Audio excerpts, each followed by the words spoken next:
Bahkan Anda masih juga tidak harus melakukan olahraga yang mungkin terasa memberatkan bagi sebagian kita. Bagaimana caranya? Langsung saja saya ajak Anda lihat ke dalam.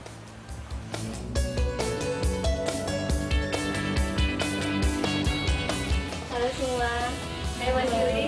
Belum telat ya kelasnya ya? Belum, oke. Silahkan dulu kita mulai. Berbeda dengan program pelangsingan tubuh pada umumnya yang lebih menekankan pada pola makan atau olahraga teratur, Mind Slim program justru menekankan pada perubahan pola pikir. Menurut Julie Triharto, penemu metode ini, cara pikir yang salah tentang makanan dan olahraga menyebabkan orang mengalami kelebihan berat badan. Berawal dari pola pikir yang menghasilkan tindakan yang jika dilakukan berulang menjadi sebuah kebiasaan, nah kebiasaan yang salah seperti makan hingga kekenyangan atau menahan rasa lapar justru memperburuk metabolisme tubuh yang berujung pada obesitas. Sebenarnya dalam konteks menurunkan berat badan tidak terkait dengan jenis makanan. Karena pada dasarnya ketika ingin menurunkan berat badan, prinsip utamanya adalah eat less, move more. Makan lebih sedikit dan bergerak lebih banyak. Agar bisa mengubah pola pikir, mereka yang mengikuti program ini diberikan pemahaman tentang mengenal rasa lapar hingga cara makan yang benar. Metode yang kita gunakan adalah metode hipnoterapi dan NLP. Bagaimana kita memprogram ulang pikiran bawah sadar seseorang untuk bisa mengubah hubungannya dengan makanan dan tubuhnya. Ketika seseorang berubah hubungan dia dengan makanan dan tubuhnya, maka dengan mudah dia akan mengubah perilakunya.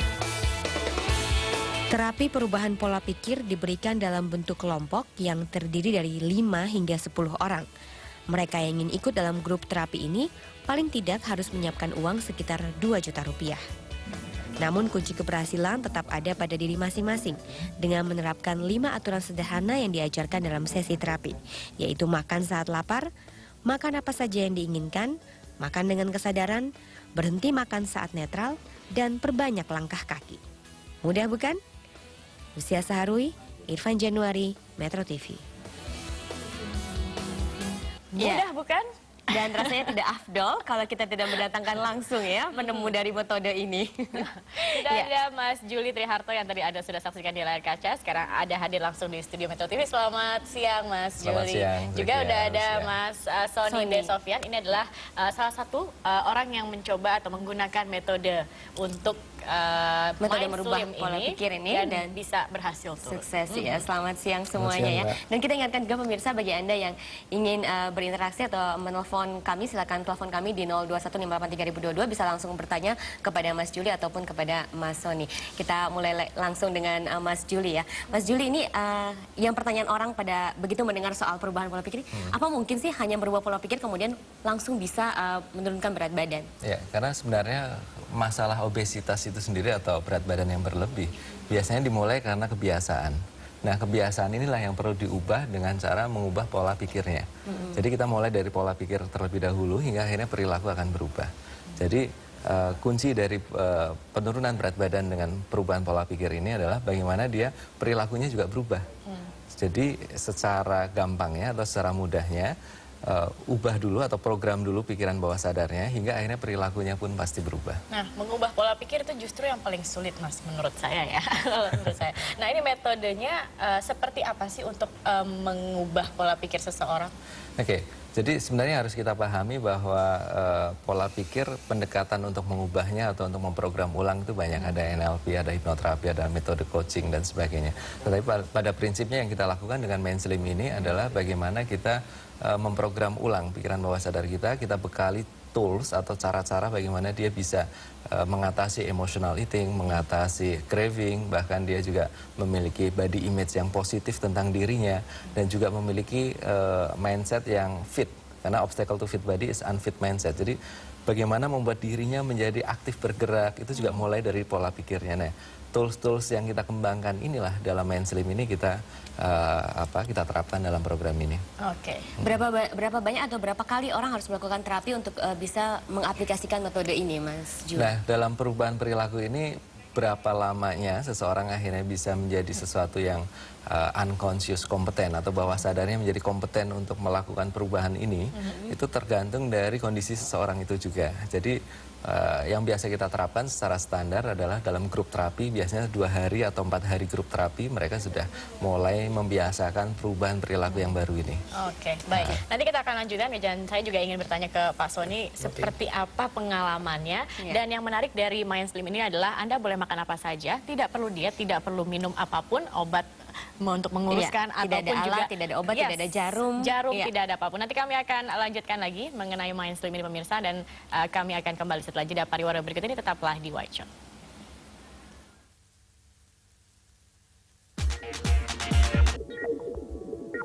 Iya, kembali lagi di White Shot pemirsa, dan langsung saja saya akan bertanya ke Mas Sony nih. Mas, dulu berat awalnya berapa, Mas? Sekitar 119-120. 120 kilogram. Ya. Sekarang? Sekarang dikurangin 20 deh. 20, 100 ya? Kira-kira Artinya segitu tapi bisa turun 20 kilogram. Berapa lama itu? Sekitar 6 bulan ya. 6 bulan? 6 bulan. 20 kilogram 6 bulan, ya. 20 Oke, berarti ini kilogram. memang turunnya sedikit demi sedikit ya Mas ya, kalau Mind Slim ini ya? Iya. Oke, waktu itu bagaimana? Apa yang dilakukan oleh Mas Sony untuk mengikuti Mind Slim ini? Ya, saya coba compare dulu ya, karena dulu saya juga pelaku diet juga. Pernah turun 35 kilo, pernah. Ya, tapi habis itu balik lagi. Balik lagi kembali ke titik semula. Turun ya. 35 kilo itu dalam waktu berapa lama waktu itu, Mas? Setahun lebih lah. Oke. Setahun lebih, tapi kembali lagi ke titik semula dalam waktu yang setahun lebih juga gitu. Nah, kalau yang sekarang, yang saya rasakan, kalau yang dulu kan 35 kilo dengan diet ketat segala macam, saya nggak makan ini, nggak makan itu gitu. Tersiksa begitu ya? Siksa sih enggak, cuman nggak nyaman aja gitu. Oke. Kalau yang sekarang lebih having fun karena saya bisa makan apa aja, di mana saja, jam berapapun kalau saya lapar saya makan. Intinya akhirnya kesimpulan saya sih saya berdamai sama makanan jadinya kira-kira gitu. Oke, tanpa ada pantangan apa-apa ya, Mas Sony. Nggak Mas Sony sendiri ini berapa kali mengikuti grup terapi? Saya ikut yang 2 hari ya Mas Juli ya. 2 hari. Saya ikut 2 hari. Cuman yang saya rasain memang karena yang dirubah bukan makanannya, tapi habit kita terhadap makanan, relationship sama makanan dirubah ya. Habit itu seperti apa sih, Mas? Itu yang kalau makan maunya banyak, mau dihabisin semua gitu. Itu kan hubungannya sama di dalam tuh ya. Ya. Nah itu yang dirubah gitu. Sehingga kalau sekarang saya makan ya secukupnya aja. Nggak perlu dihabisin semua saat itu juga gitu loh. Oke. Jadi meskipun masih ada sisa, tidak dihabiskan. Nah kalau gitu. dulu saya makan di restoran, kalau belum habis ya saya habisin semua Sayang gitu. ya Mas ya, udah mahal bayarnya, Udah mahal. tapi nggak habis. Terus ada mubazir lagi gitu kan ya, kira-kira gitu. Inilah yang salah ya Mas habit Julia. yang salah. Nah, habit yang benar itu seperti apa sih, Ya, Mas? pada prinsipnya sebenarnya tubuh manusia didesain sama pencipta itu makan pada saat lapar, berhenti sebelum kenyang. Nah, hanya saja karena pola rutinitas keseharian yang begitu sibuk dan banyak fokus pikiran yang bukan ke tubuh, akhirnya terjadi mereka pola makannya menjadi tidak beraturan habitnya. Dan akhirnya dalam kasus kegemukan mereka biasanya overeating, makan berlebihan. Kaitannya karena mereka emotional eating, mengkaitkan perasaan nyaman dengan makan. Ini berlebihan jumlahnya atau secara waktunya? volume. Dan Volumenya. juga waktu, karena biasanya mereka ketagihan makanan. Mereka sebenarnya nggak lapar, tapi karena lihat makanan favoritnya, terus kemudian akhirnya mereka pengen makan. Ini yang disebut sebagai craving. Tapi bagaimana kita bisa membedakan itu Mas? Kan kadang-kadang juga rasanya Kayaknya lapar nih. lapar gitu. Ya, kita harus tahu skill bagaimana memahami lapar fisik dan lapar emosi. Karena yang seringkali seseorang merespon laparnya itu tanpa tahu bahwa ini adalah lapar fisik atau lapar emosi. Nah, ketika Anda ingin melangsing atau ingin turun berat badan, pastikan Anda paham bahwa ada yang disebut sebagai lapar fisik. Yaitu ada sinyal fisik yang kita rasakan sebagai mekanisme dari tubuh kita ketika merasa lapar. Tetapi kasus kegemukan seringkali mereka meresponnya adalah apapun yang mereka rasakan sebagai lapar, entah itu lapar fisik atau lapar emosi, mereka akan makan. Oke, baik. Kita masih akan berbincang soal bagaimana mengubah pola pikir ini, tapi kita harus jeda dulu. Pemirsa, jangan beranjak dulu. White Shot masih akan kembali setelah headline news pukul 14 waktu Indonesia Barat. Ya, kembali lagi di White Shot dan kita masih berbincang tentang bagaimana mengurangi pola makan atau mengubah pola makan dengan cara merubah pola pikir. Mas Juli, saya kan sudah sempat mengikuti grup terapi pada waktu liputannya 1 hari itu. Nah, yang saya alami sekarang ini yang saya rasakan adalah susah mengatasi emotional eating. Itu harus bagaimana lagi Mas kalau seperti itu? Ya, mungkin yang kemarin kan belum sampai ke bagaimana mengatasi emotional eating ya, kalau Mbak Lucia. Nah, mengatasi emotional eating ada beberapa tahapan. Yang pertama adalah kenali dulu kondisi atau feeling apa sih sebenarnya yang terjadi. Karena emotional eating kita harus pahami terjadi sudah secara alami semenjak kita kecil. Bayi kalau nangis taruh sesuatu di mulutnya lama-lama diam.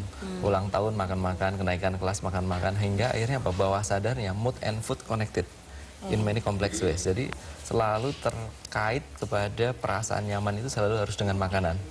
Hingga akhirnya pada saat dia lagi nggak nyaman karena mungkin nunggu seseorang, bosan, sedih, marah dan sebagainya, akhirnya pelariannya ke makanan.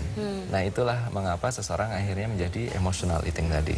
Nah, untuk mengatasinya, kita perlu paham dulu apa yang terjadi dengan diri kita. Feeling apa sih sebenarnya yang terjadi? All the feelings are good. Setiap feeling ini tujuannya baik. Misalnya feeling takut, tujuannya supaya kita well prepared dan sebagainya. Setelah kita tahu feelingnya, terus kemudian kita tahu apa sih penyebab feeling ini muncul. Misalnya takut karena apa? Oh, mungkin untuk beberapa kasus takut karena mau ujian, mau tes atau apa untuk mahasiswa misalnya seperti itu. Akhirnya membuat mereka emotional eating, makan yang berlebihan. Nah, begitu mereka tahu bahwa oh ternyata penyebabnya adalah karena ketakut mau ujian dan sebagainya. Nah, kemudian apa yang dia bisa pahami bahwa dari perasaan takut ini hikmahnya apa? Apakah dia itu berarti harus belajar well prepare atau dia harus lebih berhati-hati dari feeling takut itu. Nah, seandainya 3 step ini tidak berhasil membantu dirinya untuk mengatasi emosinya dia, adalah dengan cara yang kita sebut sebagai mainstream magic technique. Sebuah teknik kalau kita praktekkan melakukan tapping-tapping di titik meridian di tubuh kita dan melakukan pemutaran bola mata dan kemudian melakukan self talk ke diri kita, yang terjadi apa? Feeling ini akan feel good, akan merasa nyaman. Nah, begitu perasaan nyaman ini muncul, akhirnya tidak dikaitkan ke makanan. Oke, jadi kita harus mengenali dulu ya. Kunci kenapa untuk mengatasi emosional itu merasa tidak nyaman itu ya. Mungkin kalau kita mungkin lelah, seharusnya kita beristirahat, bukannya makan, begitu ya. Itu seringkali orang kalau lagi traveling ya. Kalau lagi traveling pikirannya takut sakit, lelah dan sebagainya. Padahal sebenarnya yang butuhkan adalah istirahat, bukan makanan. Atau pikirannya sudah piknik, jadi sudah bawa bekal. Karena selama perjalanan makan seperti itu. Oke, kita akan menyapa dulu. Sudah ada pemirsa di sini, ada Mbak Siska. Selamat siang, Mbak Siska. Selamat siang. Iya, silakan. Silakan. Ya, dengan Bapak siapa ya? Mas Juli di dengan sini. Mas Juli, ada Mas Sony Iya, juga. Mas Juli ya. Iya. Mas Juli, yang saya ingin tanyakan adalah bagaimana kita menurunkan berat badan itu, bukan yang tadi seperti dijelaskan, itu kan seperti mencegah. Ini yang sudah gendut, perut buncit, paha gede, tak lengan besar gitu. Lemaknya sudah menempel dengan lama, bertahun-tahun umur ya, faktor umur Mas. Memang Faktor umurnya berapa umur. sih, Mbak Siska? Umurnya berapa? 38 tahun. 38. Berarti berapa berat badannya? Beratnya sampai 70. Tingginya? Tingginya? Iya 155, kacau ya. Oke. 155. Tapi dulunya saya cuma 40-45 kilo waktu masih sekolah. Kecil, mungil, cantik, kayak boneka Barbie. Ini setelah melahirkan ya, Bu Siska ya?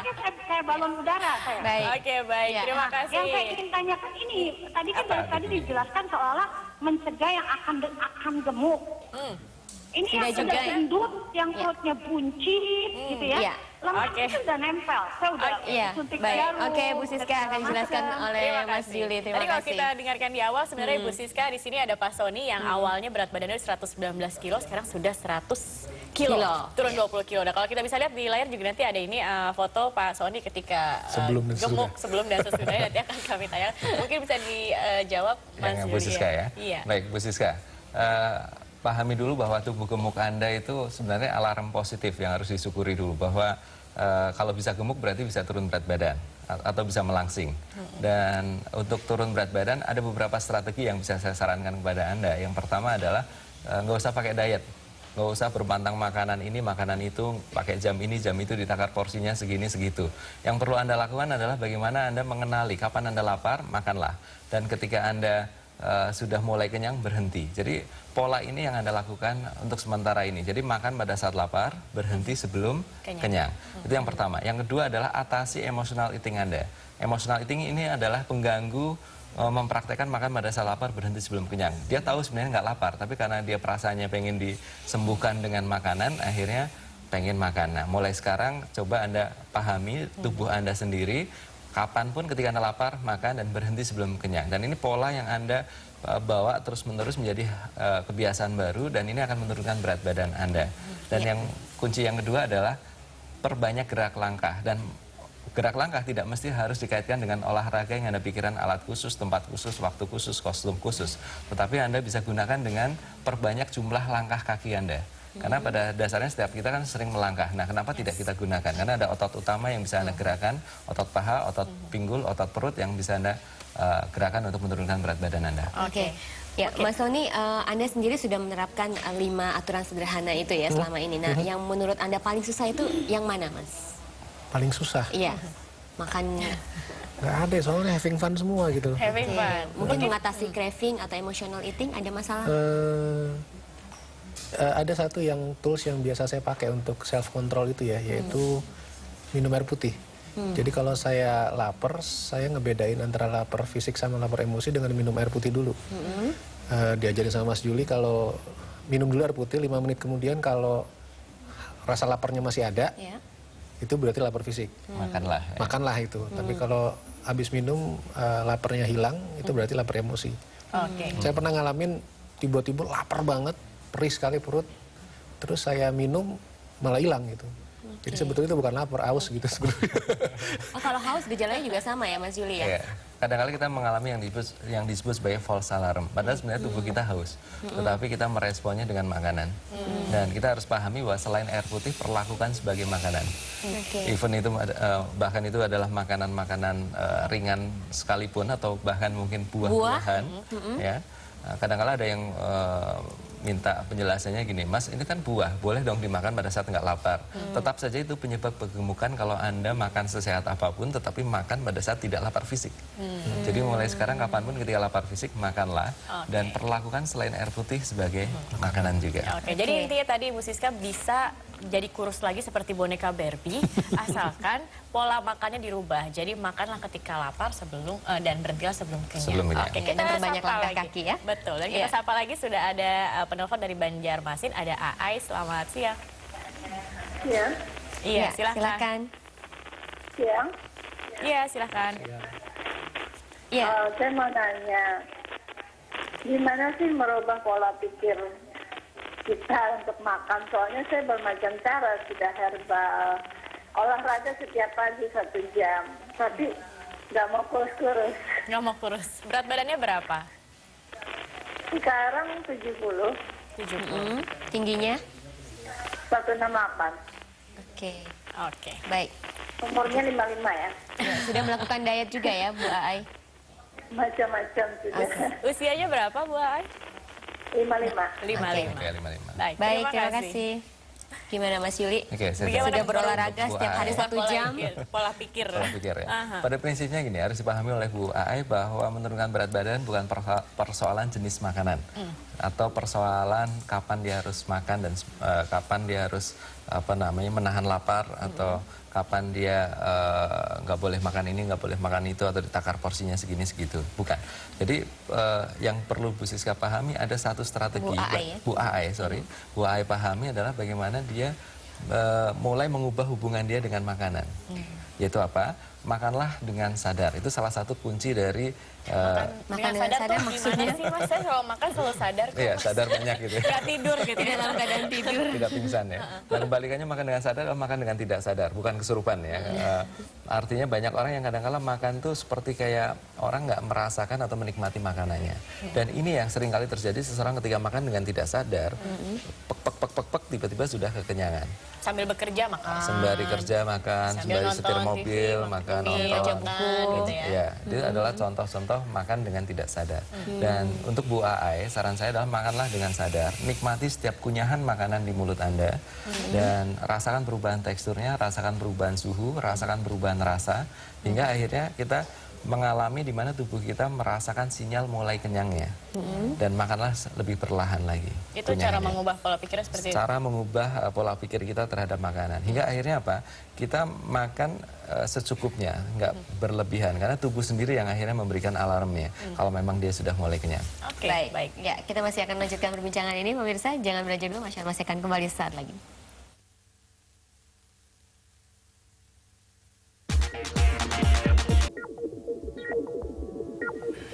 Masih dalam dialog mengenai bagaimana caranya langsing dengan mengubah pola pikir. Nah, Mas, aku tadi mendengar Bu A ini umurnya sudah 55 tahun. Ada tidak hubungannya atau kaitannya antara metabolisme tubuh itu kan dikatakan semakin tua akan semakin menurun. Artinya kita makan dengan porsi yang sama dengan usia yang lebih muda, katakan seperti itu, akan beda, akan menjadi lebih gampang gemuk. Itu bagaimana dengan Mind Slim ini? Ya, dengan Mind Slim ini salah satu outcome yang juga ingin dicapai adalah bagaimana meningkatkan metabolisme tubuh dari si klien.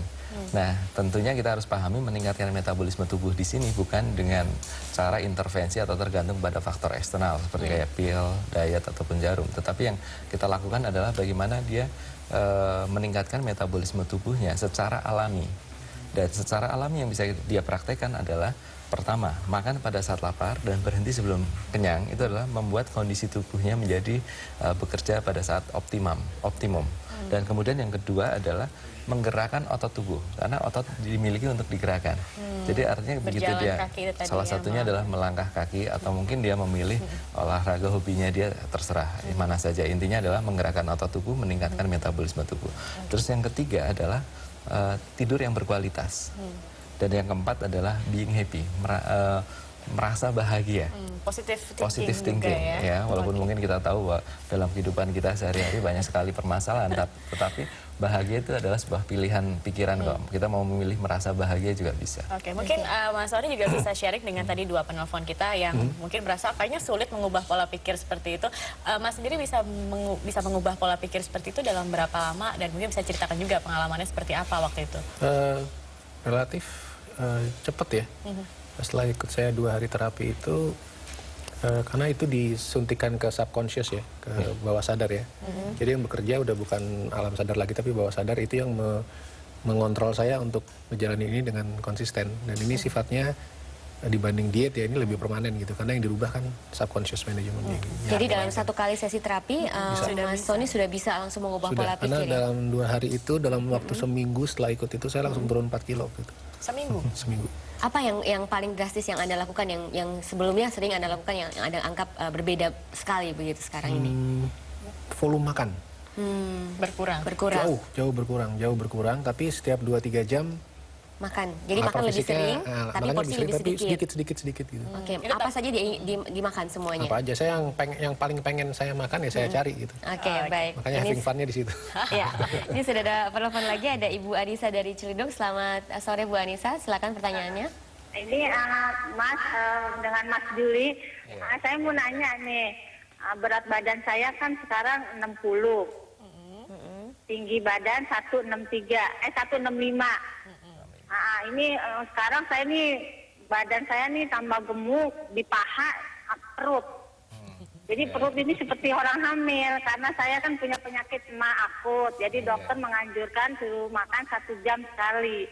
Nah, jadi sekarang badan seperti balon. Perut ini yang masalah. Terima kasih. Bagaimana cara mengecilkan perutnya ini? Iya, ini permasalahan hampir semua wanita ya, paha dan perut. Bagaimana cara mengecilkannya? Tadi saya sempat bertanya sama Mas Juli, bagaimana jika misalkan yang ingin dikecilkan beberapa bagian tertentu saja. Baik, harus dipahami juga bahwa tubuh manusia didesain Sang Pencipta itu sebenarnya langsing. Secara desain alaminya langsing.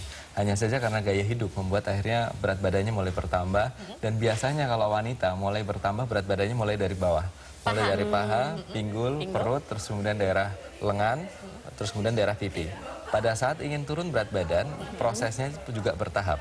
Jadi mulai dari pipi dulu, terus kemudian lengan, dada, dan kemudian nanti daerah paha atau pinggul. Oh, jadi yang paling pertama bertambah justru paling terakhir berkurang. Jadi ada sebuah prinsip fast on last off. Yang pertama kali membesar, nanti terakhir kali mengecil. Nah, untuk si ibu ini, beliau merasakan, Bu Anissa merasakan di daerah perut, pinggul sama paha. Nah, proses nanti mulai melangsingnya pun akan daerah paha atau pinggul yang terakhir. Jadi sabar saja begitu. Sabar dan terus praktekkan apa yang saya sarankan tadi, yaitu makan pada saat lapar, berhenti sebelum kenyang, dan kemudian program pikiran Anda untuk atasi emotional eating, atasi craving atau ketagihan makanan tadi. Tapi ngomong-ngomong, Mas Juli sendiri ini pernah nggak sih mengalami berat badan yang berlebihan? Apa dari awal sudah begini aja bentuk badannya? Ya.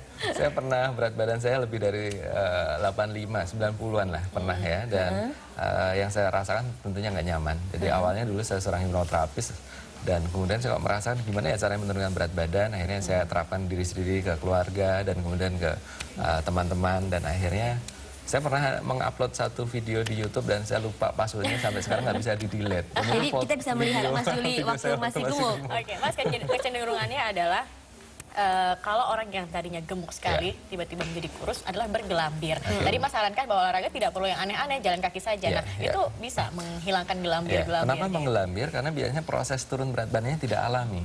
Karena sifat tubuh adalah homeostasis, mempertahankan kondisi supaya tidak sakit.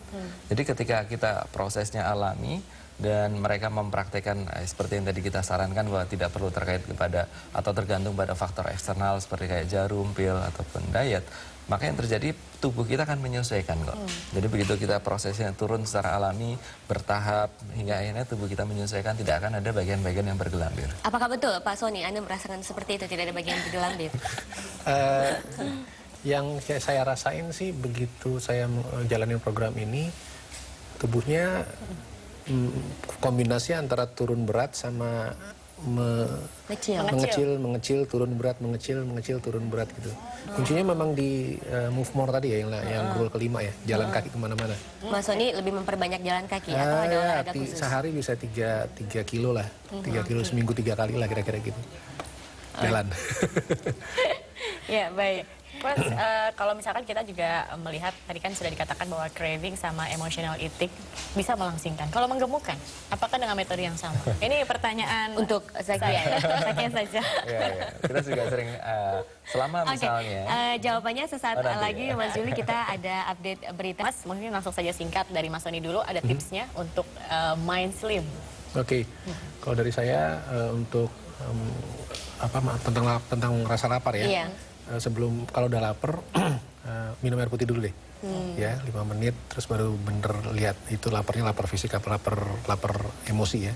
Terus kemudian yang masalah mindful eating, ya makannya pelan-pelan, jangan ngebut-ngebut gitu ya. Terus dikunyah lebih lama ya? Dikunyah lebih lama, ya makan tuh sakral lah ya, tenang gitu. Terus jalannya diperbanyak lah, kemana-mana yang biasanya naik mobil mungkin. Kalau dari rumah ke mall naik mobil, sekarang jalan kaki lah kalau bisa gitu. Kalau jauh. Oke, Mas Juli, tipsnya. Ya, kalau dari saya sarankan bahwa obesitas itu tidak baik.